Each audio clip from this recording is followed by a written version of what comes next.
И овој пат сме повторно тука пред вашите ТВ екрани да го разубавиме и ова неделно утро. А какви корисни и практични совети ние овој пат подготвивме за вас, дознавате од краткиот преглед на денешното издание.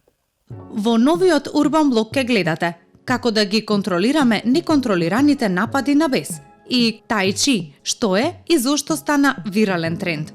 Останете тука, по рекламите почнува новиот Урбан блог.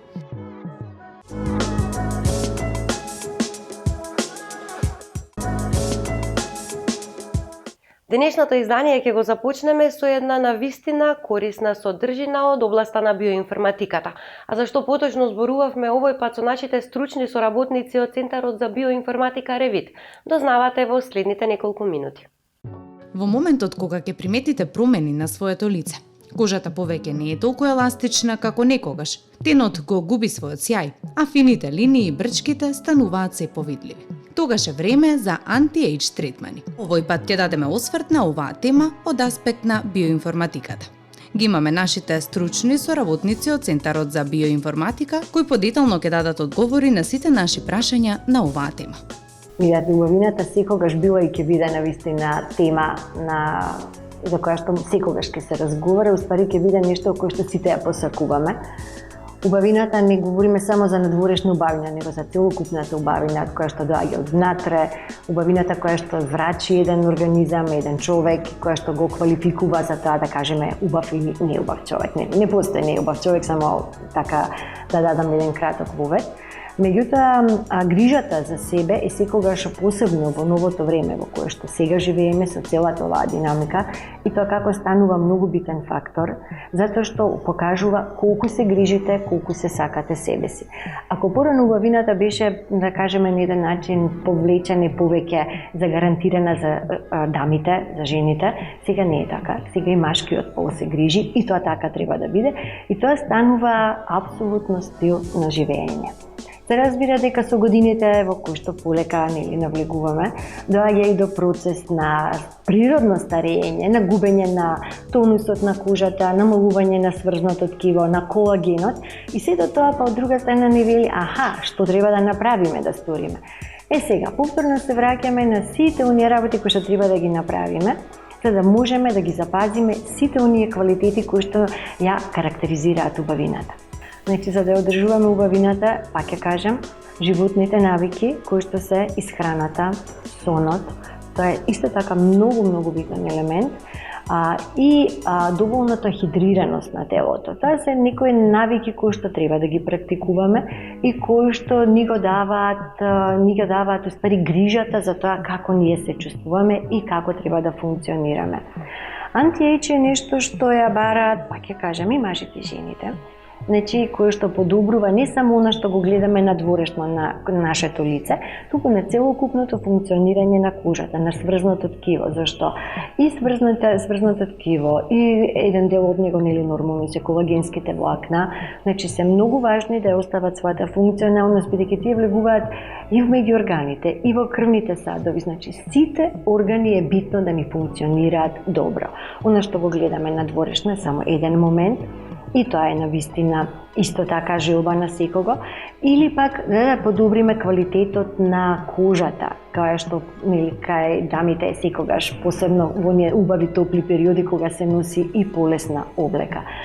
Третманите се состојат во тоа што фактички ја подобруваме целокупната функционалност на организмот, значи функционалноста на органите, едноставно даваме импулс за подобро создавање на колагенските влакна. Знаете, тоа е еден комплексен процес, тоа не значи само да внесете колаген, туку многу фактори треба да ги усогласите, да ги поврзете, за да добиете состојба која што дава една квалитетна кожа, која што е добро функционална, која што всушност е оној орган, кој што како најголем орган во нашето тело, кој што ние можеме да го видиме, е во еден добар баланс. Новото време донеси голема свесност и кај нив, така да моментот на тоа што они избегнуваат да ги третираат, да ја третираат својата кожа, сега се менува и навистина ми е драго што е тоа така, затоа што убавината е универзална, сите ја сакаме.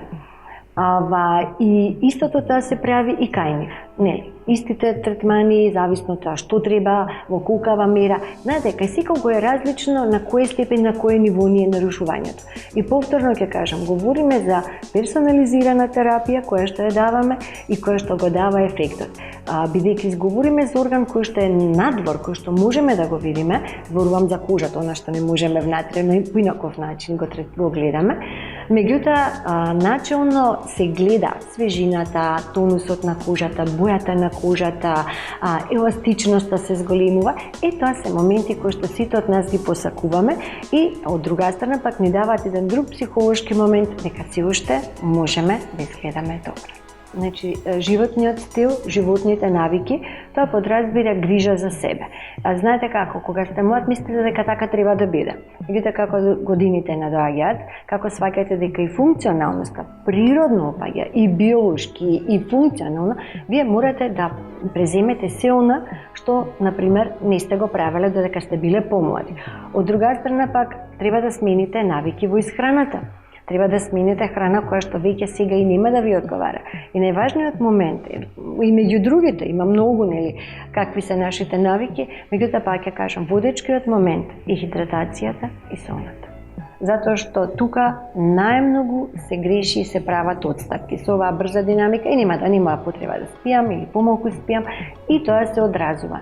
На долги стази се јавуваат проблеми кои што прават, нели, неубаво лично чувство. Со оглед на тоа дека живееме во навистина стресно време, на многумина од нас честопати ни се случува да избувнеме скоро без никаква причина. А како да се справите со сето ова, ви откриваме во прилогот кој следува во продолжение. Сигурно ви се случило да збеснете поради некоја ситница, а подоцна да не сте ни знаеле зошто сте реагирале толку бурно. Иако сите ние понекогаш чувствуваме лутина, кога ќе се премине границата во неконтролиран бес, може да стане сериозен проблем. Таквата реакција не само што е импулсивна, туку често е знак дека во вас се насобрало многу што не е изговорено, дека сте потиснале или што е тивко ве не јадело подолго време. А сепак постојат начини да не ги изразите овие емоции на таков начин. Во продолжение ќе ви ги откриеме техниките како да ги контролирате неконтролираните напади на гнев. Гневот најчесто се јавува кога се чувствувате загрозени, погрешно разбрани или немоќни. Може би некој ве навредил, преминал граница или бил иритиран од секојдневната фрустрација, но реакцијата доаѓа од подлабоко место. Може би го носите товарот од детството, хроничен стрес, преоптоварување, па дури и чувство дека никој не ве слуша. Во такви моменти телото реагира пред умот да има време да ја обработи ситуацијата. Срцето се забрзува, тупаниците се стегаат, гласот станува остар. И сето она што сте го премолчувале со денови, месеци, излетува за неколку секунди. Но добрата вест е дека гневот не мора да ве контролира. Клучот е да научите да препознаете кога се јавува, зошто и што се обидува да ви каже. Наместо да го потиснувате или од друга страна да му дозволите да ве води, можете да го слушате, да го разберете и да го насочите. Понекогаш е доволно да застанете, да си признаете дека ви е тешко и дека нема срам да бидете ранливи. Во тие моменти кога ќе почувствувате дека ќе ви биде се преку глава, обидете се да се дистанцирате, земете здив, одложете реакцијата. Сменете ја просторијата, прошетајте. Не за другите, туку за себе. Кога ве обзема лутина, првиот чекор е да ја препознаете. Колку побрзо ја забележите зголемената напнатост во вашето тело, толку полесно е да реагирате на здрав начин. Една од наједноставните и најефикасни техники е свесно дишење. Обидете се полека да вдишувате низ носот бројки до 4. Задржете го здивот 2 секунди, а потоа издишете преку устата бројки до 6. Оваа вежба го смирува нервниот систем и ве враќа во сегашниот момент. Физичката активност е исто така одлична вентилација. Кратка прошетка, трчање, возење велосипед или дури и брзо качување по скали може да ви помогне да го искористите вишокот адреналин и да ја расчистите главата. Ако сте дома, неколку истегнувања или јога можат да бидат речиси терапевски. И конечно, обидете се да ги пренасочите вашите мисли. Наместо да ја повторувате ситуацијата во вашата глава, свртите се кон нешто што ве радува. Музика, омилена серија, дневник. Бесот не мора да ве обземе. Со вистински алатки вие можете да бидете тој кој ќе води. Ако чувствувате дека гневот се јавува премногу често и станува дел од вашето секојдневие, може би е време да побарате стручна помош. Тоа не е знак на слабост, туку на сила, затоа што избирате да живеете помирно, наместо да дозволите вашите емоции постојано да ве изфрлаат од рамнотежа. Секој има право да биде луд, но вие исто така имате право да ја обликувате таа емоција, за да не ги уништи вашите врски, вашиот ден или самиот себе. Тука лежи вистинската слобода. Во свет каде што трпението е доблест и каде што треба да бидеме добри цел живот, не ни е дозволено вистински да го изразиме својот гнев и затоа се разболуваме. Бидејќи цел живот сме научени да го потиснуваме, криеме и стравуваме од гневот, тој почна да се манифестира во нашето тело на безброј начини кои не можеме да ги контролираме, а последиците се алармантни. Постојат терапевски практики кои се засноваат на традиционална психоаналитичка обука, како и на модерно невронаучно знаење. Позитивноста и благодарноста се моќни алатки, но не се замена за соочување со реалноста. Со балансирање на оптимизмот со искреност, можете да ги решите прашањата што ве задржуваат, да поврзете подлабоко во вашите односи и да еволуирате во автентична верзија од себе. Денешното издание ќе го заокружиме со многу специфична тема. Станува збор за тај чи. Што представува таа? Дознавате во следните неколку минути. Во свет кој не турка кон брзина, мултитаскинг и преоптоварување секој ден, се повеќе од нас се свртуваат кон практики кои носат мир, фокус и рамнотежа.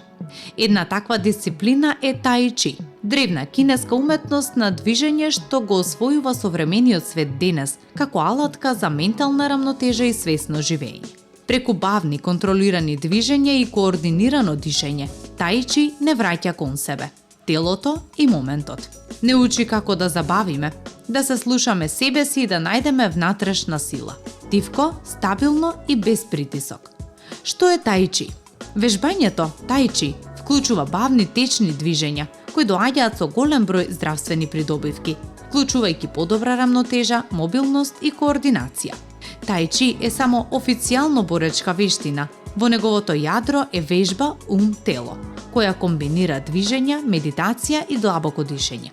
Зборот тај значи највисоко или врвно, чи значи граница или енергија, а чуан значи тупаница или движење. Кога овие зборови ќе се спојат, добиваме тај чи чуан, метод на движење кој негува внатрешен мир, сила и свесност и придонесува за општа благосостојба. Тај чи се разви преку неколку векови како систем за самоодбрана и боречка вештина, а во последните децении го достигна статусот на велнес дисциплина. Почна да се здобива со популарност во средината на минатиот век, кога кинеската влада ангажираше мајстори на уметност да создадат верзија погодна за почетници и да стандардизираат 24 движења што секој може да ги изведе. Денес тај чи е на врвот на популарноста. Се заснова на низа движења наречени форма. Во рамките на тај чи постојат 5 главни стилови: чен, јанг и ву. Популарен стил со повеќе движења изведени од подпирање, стил на сонце, напреден стил кој се фокусира на енергијата чи. Дишењето, движењето и свесноста работат заедно во тај чи. Како што телото минува низ физичките движења, телото се охрабрува да се опушти, да дише и природно и длабоко да се фокусира. Движењата не се принудени, а зглобовите се меки. Например, колената се малку свиткани. За време на тај чи, човекот стои или седи и ја префрла тежината на телото од страна на страна, како и напред и назад, при тоа изведувајќи различни движења кои течат од едно на друго. Во една сесија можете да поминете низ само неколку, но и десетици движења или позиции. Тај чи е најпознат по својата способност да го ублажи стресот, но обезбедува и голем број други придобивки. Оваа дисциплина ја подобрува рамнотежата помеѓу неговиот акцент на свесноста за телото, држењето на телото и дишењето. Истражувањата покажуваат дека редовното вежбање може значително да го намали ризикот од падови кај постарите возрастни лица, вклучително и оние со Паркинсова болест или со мозочен удар. Тај чи може да ја подобри циркулацијата и да го намали крвниот притисок, намалувајќи го ризикот од срцеви заболувања. Вежбањето тај чи кај постарите лица води до подобра подвижност, помала вкочанетост на зглобовите, подобар сон, помалку анксиозност и подобрување на когнитивните функции. Поради движењата кои носат тежина, тај чи може да помогне да се спречи губење на коскената маса и да се намали ризикот од остеопороза. Оваа вештина може да го намали и стресот, депресијата и анксиозноста и да ја подобри самотовербата и концентрацијата, дури и кај луѓе со благо когнитивно оштетување. Тај чи може да се прилагоди на речиси секого. Доколку сакате да станете физички активни после неколку години, тоа е вистинскиот избор, бидејќи е нежен и го користи само вашето тело како товар. Исто така постојат верзии на тај чи со седење за оние кои имаат физички ограничувања што ги спречуваат да стојат удобно за целата класа.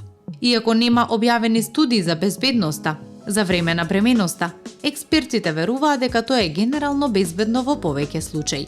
Сепак се препорачува претходно да се консултирате со вашиот лекар и да преземете соодветни мерки на предпазливост. Кога вежбате тај чи, облечете се удобно. Носете облека и чевли кои не го ограничуваат движењето. Ако имате здравствени проблеми, задолжително кажете му го ова на инструкторот пред почетокот на часот. Загрејте се. Секој инструктор има свој начин на загревање. Бидете нежни кон себе. Ако се чувствувате несинхронизирано со движењата, и тоа е во ред. Направете пауза доколку имате потреба. Ако сакате да седнете и да се одморите, слободно направете го тоа. Нема потреба да се форсирате. По часовите можете да почувствувате необична комбинација на длабока релаксација и будност, присуство и освежување. Со редовно вежбање тоа може да придонесе за подобрување на расположението. Идеално е да вежбате 1 час 3 пати неделно, 12 недели. Ако тоа е премногу, обидете се 2 пати неделно по 1 час во текот на 16 недели. Ако не можете често да вежбате, можете да се обидете и дома. Застанете со стапалата на ширина на колковите, колената благо свиткани и дланките на долниот дел од грбот и лулајте се напред-назад. Правете го ова 3 пати неделно по 10 минути. Ако сте неактивни или нови за вежбање, позитивните промени може брзо да дојдат. Ако веќе сте физички активни, може да биде потребно подолго време за да ги почувствувате целосните ментално-физички придобивки од тај чи.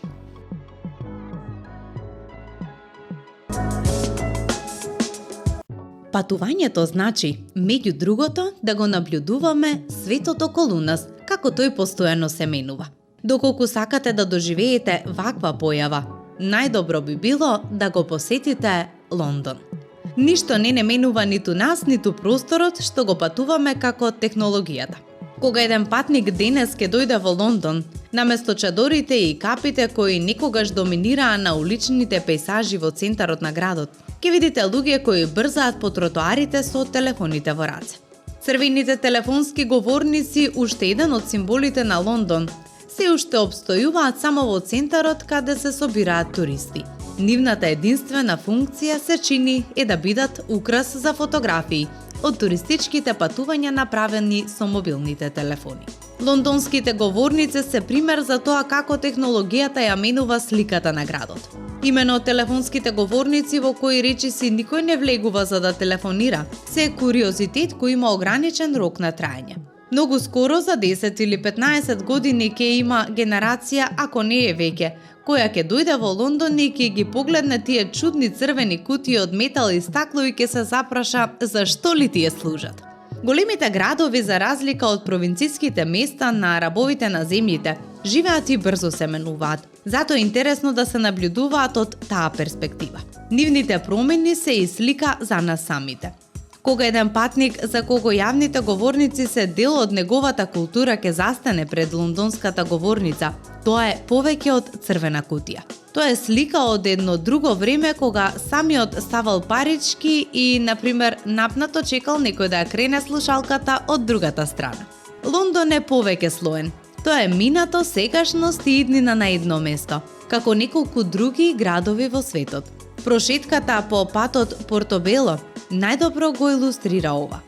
Некогаш само еден од пазарите во Лондон, по филмот Notting Hill со Джулија од 1999 година, полека но сигурно им го отстапува местото на модерните дизајнерски продавници, со интериери дизајнирани од познати архитекти. Сепак, пазарот не исчезнува. Половна облека, почнувајќи од кабаниците на барбери и од времето кога се уште се произведуваа во Англија, а не во Кина, до прекрасните тропски блузи од Кралската морнарица, се уште може да се најдат на патот Портобело. Дизајнерска облека, рачно изработена керамика, како и стари правливи униформи на гардата на кралицата, беа поставени една до друга. Пазарот е стар, а дизајнерските бутици млади. Како и се што живее, така и на пазарот ќе му дојде крајот. Пазарот е стар не само затоа што продава стари работи во продавници кои биле дизајнирани со хаотично фрлање работи, туку и според зборовите на луѓето кои работат во тие складишта на спомени. На пазарот има претежно постари луѓе кои зборуваат на необичен, понекогаш и тешко разбирлив англиски јазик на лондонските предградија, додека во бутиците работат млади луѓе од целиот свет. Она што Лондон го наследил од минатите векови кога бил центар на империите каде сонцето никогаш не заоѓа, е космополитскиот дух. Сите јазици на светот, раси, религии живеат и работат во тој голем град и го создаваат неговиот живот и неговите промени. Треба да дојдете во Лондон еднаш, втор пат, трет пат, колку што можете. Гледајќи го како се менува, како старее, да видите како некои се обидуваат со повеќе или помалку успех да ги обноват старите брегови покрај Темза. Седнете на скалите на плоштадот Трафалгар со грандиозниот споменик на адмиралот Нелсон, кој ја порази француско-шпанската флота во 1805 година и ги постави темелите од кои една мала островска земја стана огромна империја. Потоа упатете се на улицата Регент кон улицата Оксфорд, каде шпанските модни компании целосно ја заменија англиската модна флота. Исто како што Британија на кралицата Викторија некогаш изградила колонијална сила, денес шпанците владеат со комерцијалната површина, каде сонцето никогаш не заоѓа. Посетата на улицата Оксфорд не е само за шопинг, тоа е одлична можност и за посета на раскошните музеи во Лондон. И времето поминато на улицата Оксфорд и незините продавници вреди да се изживее. Тоа е сликата на еден жив град. Лондон на сегашноста.